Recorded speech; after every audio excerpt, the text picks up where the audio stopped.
In today's video, I'm going to teach you how to start a Shopify store for $1. To begin, open your web browser and go to shopify.com.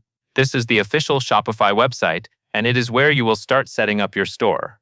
Once the page loads, you will see an option to start a free trial. Enter your email address in the field provided, then click Start Free Trial. Make sure you use an email address you can access, because Shopify may send important setup or verification messages there. Next, you will create your account.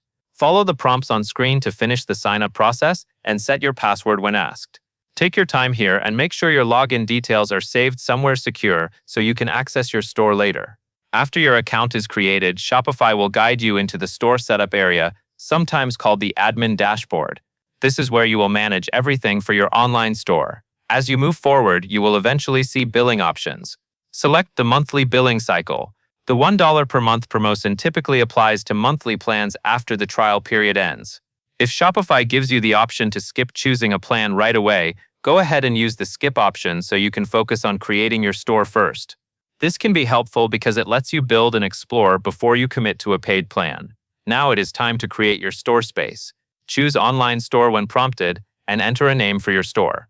Pick something simple and clear since this name represents your brand and can appear in different places across your storefront. Once you confirm the name, Shopify will generate the basic structure of your store, and you will be placed into the main area where you can continue building. Finally, after your free trial ends, activate your plan. This is the point where you select the plan you want and complete the payment setup so your store can stay live. Confirm that you are on the monthly option to align with the $1 per month deal, if it is available to you. That covers everything you need to know.